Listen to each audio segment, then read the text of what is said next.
Welcome to Athena's Garden, a community to nurture and support one another as creative and conscientious people in a global world. My name is Liz Chang and I'm your host. Welcome to my channel. So spring is here in Tokyo, sort of. So I've heard. This is my first March in Tokyo. I moved here last May of 2022, and my Japanese tutor mentioned to me that March is a month where you'll have these extreme hot and cold weathers. Like suddenly it could be really hot and then really cold. So it's like yesterday was like 19 Celsius and today it's like 15 Celsius. So it's very comfortable spring weather, and I'm excited because 15 Celsius for me is sandal weather. Maybe not for everyone because I run warm. So today I'm actually gonna wear sandals. So anyhow, I am still new to making videos, and so please bear with me as I figure out how to make the best viewing experience for my viewers. For now, because of the topic of today, I wanted to stick to my notes because I have a lot of information to cover. So this video is about mask wearing in Japan, March of 2023, and what I predict will happen after March 13, which I'll explain in a little bit. So, yes, so back to moving to Tokyo. So my partner, he works as a video game producer. So he moved to Tokyo in September of 2019 after getting this dream job. And so at the time, this was September 2019, I had already booked weddings and events for spring of 2020. I can't just pick up and move. And so I also wanted to know if he actually will adjust here before just picking up and move. It's a big move. So then the COVID-19 happened, and the country shut down, or the borders shut down, and so a lot of information about that. So I finally made the move in May of 2022 from Northern California, Bay Area, and I'm recording this video March 2nd of 2023. So back when I was still planning my channel, I had like a full list of ideas on my planner. Like the list is like so long. So then after moving to Tokyo in the summer, I was like, wow, no, the video I really want to make that skipped a line is about mask wearing in Tokyo because it was so hot. Anyways, so when I moved here, learning Japanese took precedence and acclimating to life in Tokyo took precedence. So that's why I'm finally recording this video, even though I wanted to film this video like last June. So I'm going to quote from the Japan Times article that I will link in the description on YouTube. This article is dated January 15th, and I'm just going to read the quote from the article. According to the source, the Japanese government, is considering relaxing guidelines on indoor face coverings, as it believes that when COVID-19 is downgraded to a Class 5 disease under infectious disease legislation from the current Class 2, anti-infection measures should also be on par with those taken for Class 5 pathogens, which are like seasonal flu. So, unlike America, Japan never had an official mask mandate. It was always only an official recommendation. So there was never a mandate like we had in America, or in California. Sorry, I should be very specific. However, businesses, and they're still considered private entities. So like businesses, malls, restaurants, the staff can make you put on a mask when you enter the facility for their, functioning and their workflow of, keeping the environment safe for customers. So they can require you to wear one once you're inside their business.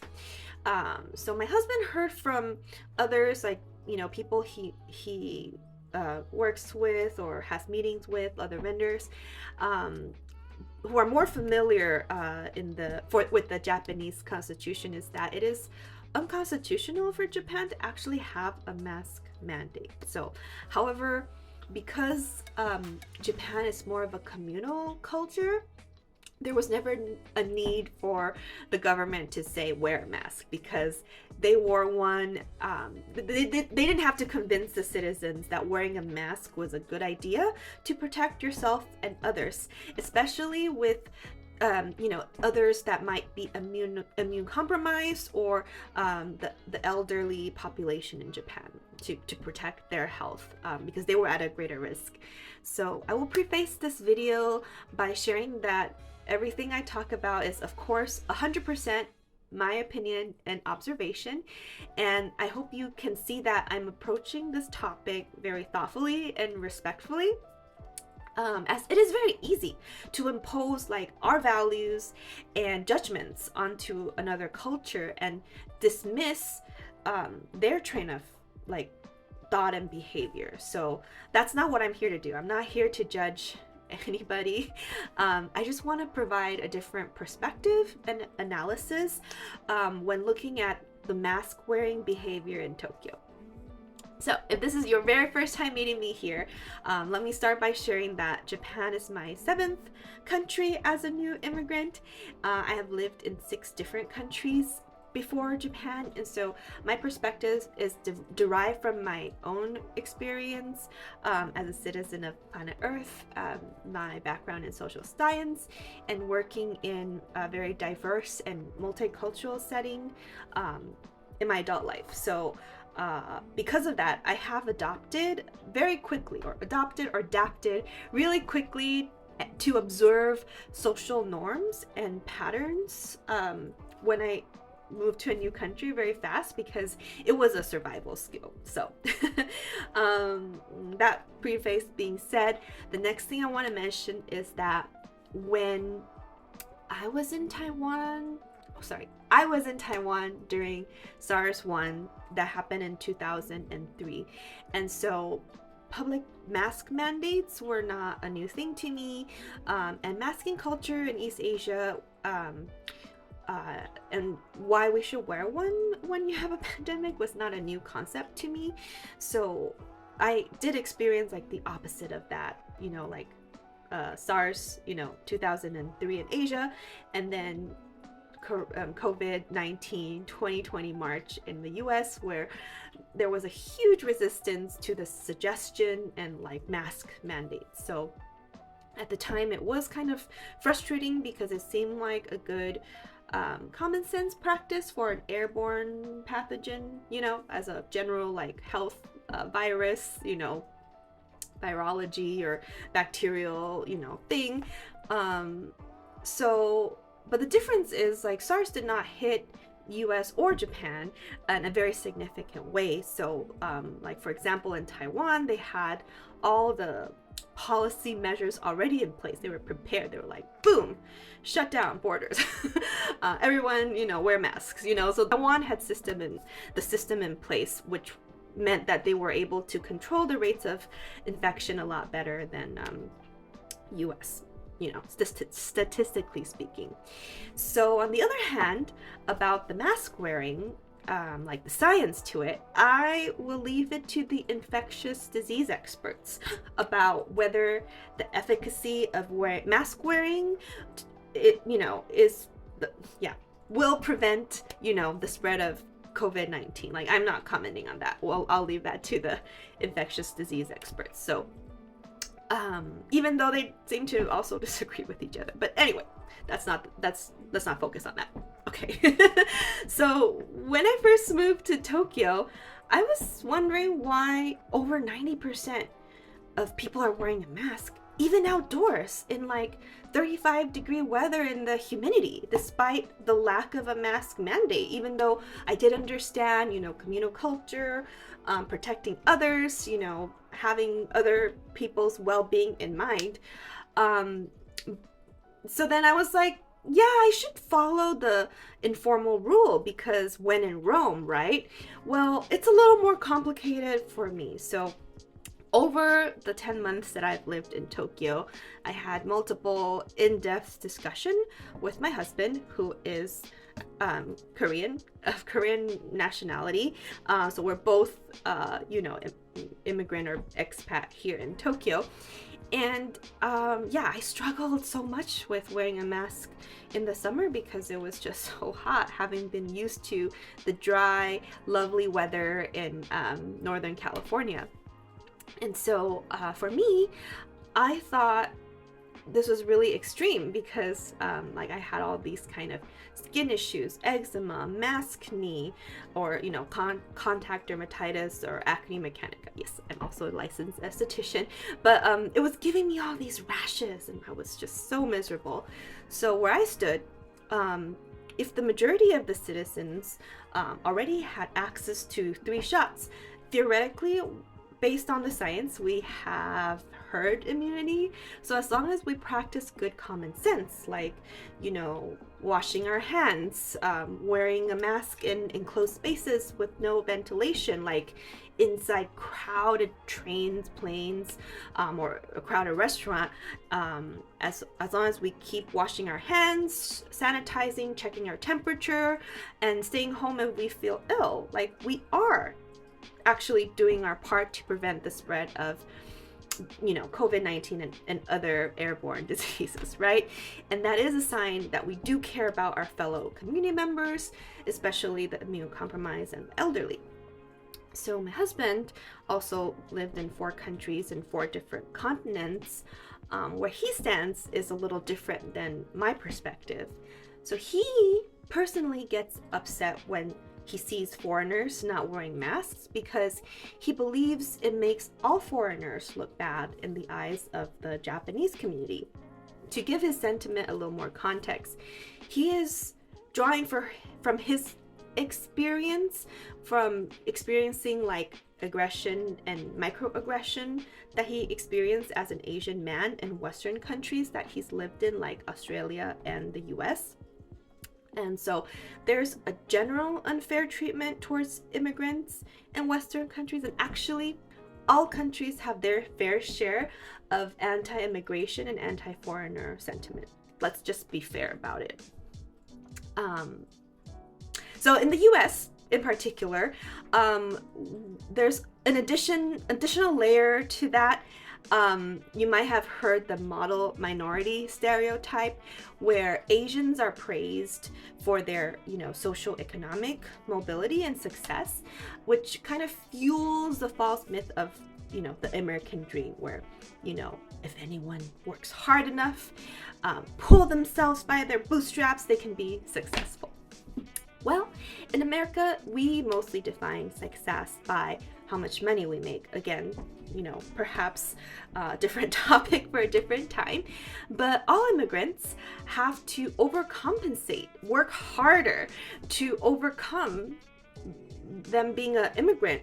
But in the model minority, societal pressure, it has arguably made it harder for the Asian community in a way as a whole, because there's even more pressure from the community and parents to represent well in society. Like, look, we've come so far, we have to keep being the model minority, right? So in the US there's that element. So there is like the plight of the Asian immigrant that has been highlighted in more recent movies like Minari and Everything Everywhere All at Once. So if you haven't seen those movies, you should go watch it. I highly recommend those beautiful movies. After this video, of course. My husband feels that if foreigners do not wear masks and do not adhere to the informal rule of wearing masks, they're not putting the same basic amount of effort we, as Asians, had to do when we were fitting into Western societies. So the fact that the individuals that he observed when he walks around Tokyo, the last couple of years, the people who don't wear masks tend to be foreigners, whether they live here or they're tourists. So anyhow, he believes that it makes it worse for all foreigners, that it increases the anti-immigration sentiment. So at this point, I will put another link in the description about this great video I watched that was produced last summer by Nobita from Japan. And his video featured this interview with Lemmy, who was a woman who described kind of what my husband just did, but way more eloquently. I'm paraphrasing what she said in the video, but she mentioned that one of the initial gut reactions to seeing foreigners not wearing a mask is that they don't care about the well-being of others. That's the first impression that pops in her head, even though she knows it might not be true. Or that's what I got from the video. I'm not gonna put words in her mouth. So this is why my husband believes, as new immigrants of Japan, we want to be respectful to the country.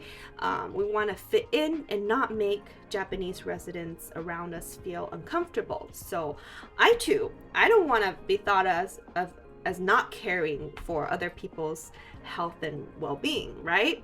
So, having experienced, racism and discrimination in pretty much all 7 countries that I've lived in, including, the ones that I'm supposedly hold, passports in, that's just part of it, right?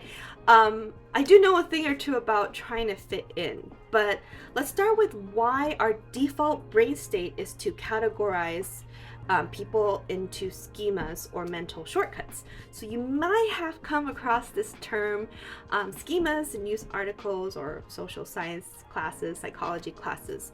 But in a nutshell, schemas are highly efficient ways for your brain to sort information into categories. And it's very helpful to sort them into big categories because it's efficient. So if you're, think of your brain as a computer, it's much faster that way. So as an example, if you've come across a mountain lion when you were hunting, like, hunter and gatherer, and you have this large cat schema store, like, okay, large cat, danger.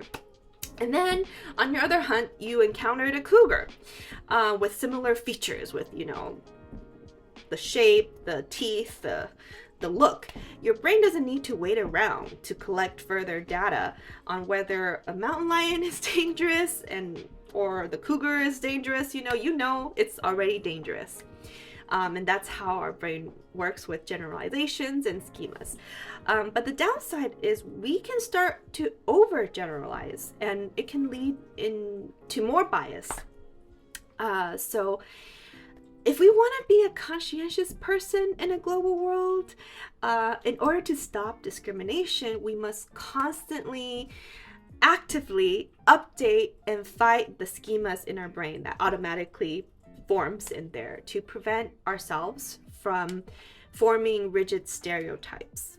The second component that I want to share about that is the informal social control. So formal social control is the law that is enforced by government official law enforcement, like a mask mandate, or like when the borders close, there's rules that you have to follow, paperwork to apply for visas. Those are formal social control laws, so to speak.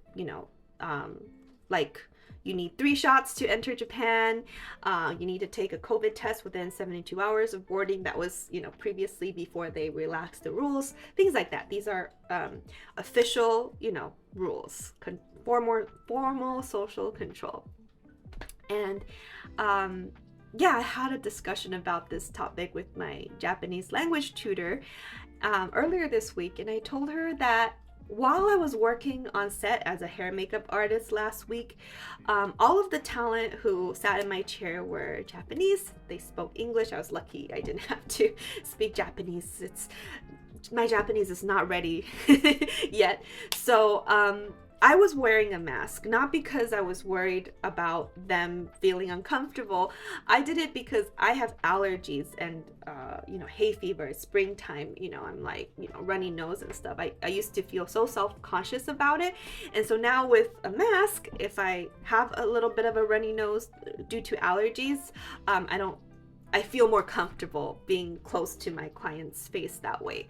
So each one of them were like, oh, you don't have to wear a mask, you can take it off, we're okay here. I was like, oh yeah, that's so sweet that they're telling me to take off my mask. I didn't expect that from them.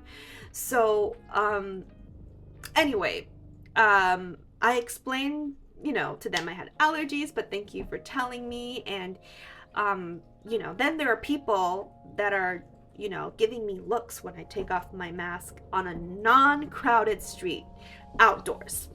Okay, so there are people who are going to judge you no matter what, even though there are also people, or a lot of people, wearing their masks like over here or hanging out here, or not wearing them at all. So I do feel that perhaps, before moving here, I thought, well, because I am of Asian descent, if I'm covered up to here, I won't stand out that much. I'm just gonna blend in. But I guess that's not true, because I dress differently, I carry myself differently, just mannerism, that they immediately identify me as a foreigner. So that being said, back to the topic at hand, about March 13th, when they will supposedly change their recommendation for indoor mask wearing and mask wearing in general. This is how I predict will go, based on my experience here the last 10 months, my observation, etc. So I feel like out of 10 people, there's gonna be 2 to 3 people who are very pro-masking at all times. No matter what the infectious disease experts say, no matter what the government says or recommends, they're gonna judge you no matter what. They're gonna judge everyone for not wearing a mask, not just foreigners, but especially foreigners. Period. You're not gonna be able to change their minds. They want to keep the mask on. They're comfortable that way. So then there's gonna be about 2 to 3 people, kind of like the lovely people I worked with last week on my job, that are so ready to take off the mask and return to the pre-pandemic normalcy, so to speak, right?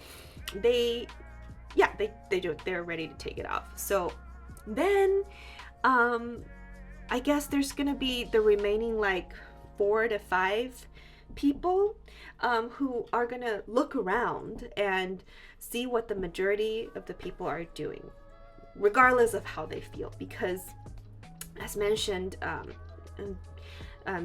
here in Japan or in Tokyo, it's a very communal culture, and it's a very important cultural value to not only be considerate of others, but to do their best not to make others feel uncomfortable, even if that means keeping their mask on indoors and outdoors. So they will keep their mask on regardless what they feel inside, like what they feel about the mask, just so that they don't make others uncomfortable. So far, I've been willing to be wearing my mask, unwillingly wear my mask, because it has upset my husband, because of his stance about the mask wearing.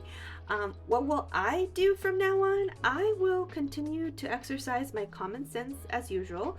So if the train is not crowded, like people are not literally breathing on top of me, I don't think it's necessary to wear one. If I'm walking outside in open air and the street is not too crowded, I'm also not going to wear my mask outside. So I strongly feel that by not wearing a mask, I'm encouraging the 4 to 5 people who are fearful of judgment for taking off their mask. I'm encouraging them to do the same. So that's how I feel my role is, because I want to be there for those 4 to 5 people, and not the 2 to 3 people who are going to judge me no matter what I do. So that's where I stand. Also, I have not gotten COVID-19, and I've only been sick once with the seasonal cold since May of 2018. So I don't get sick often to begin with, and when I feel a little under the weather, I immediately practice self-care, and usually my immune system will fight whatever is off. So I've been doing this for a long time because when I worked as a makeup and hair artist, I'm like inches away from my client's face. And then prior to the pandemic, nobody wore masks. And so if I'm doing their makeup like this and they're talking to me, if they are sick, I'm airborne. I'm getting whatever they're having, right? And so if I'm talking to them, I'm also giving them whatever I have, right? So I always thought it was my ethical duty to stay healthy. And so I practice, keeping my immunity up, because if I'm sick, my clients are, waiting and depending on me. So I felt like I couldn't get sick. So I've always practiced, good hand washing and whatnot. So anyhow, I just feel like, if I'm sick, I will put a mask on, and I hope others will do the same to not spread any viruses, airborne diseases. And I feel like that is how you care for your community, by not pressuring others to conform to an informal rule that may no longer make sense in 2023, as the government said. So the news articles also say, like, I'm paraphrasing, there can always be new strains and new diseases out there. You don't know what the future holds, and the government will adjust accordingly. But this is what we should do now. So I completely agree with the article. Or what the government message put out. My husband, he'll do his own thing. And I told him I've done my part for 10 months, and we'll just have to agree to disagree, because I know in my heart that the best way to change any anti-foreigner sentiments, combat racism, prejudice, or schemas is to keep learning Japanese, which I am doing, befriend others, and talk about our similarities and differences, building bridges, so to speak, via friendships, and getting to know people at a deeper level, because I feel that's the only way, because at that point they can be like, hey, I made this great Taiwanese American friend who identifies as a citizen of planet Earth and is super fun to talk to, and I'm happy to have a friend like her. She's not what we thought of, Taiwanese people or Americans or foreigners or immigrants. You know what I mean? I feel that's how you combat prejudice, in my opinion, and not by caving into informal social control. So that is my opinion, 100% my opinion. I'm sharing my thoughtful analysis, if you will, about this topic. I really hope you enjoy this video and that you will continue to enjoy my content in the future by liking and subscribing. Thank you so much for watching. Have a beautiful day. Take care. Bye-bye.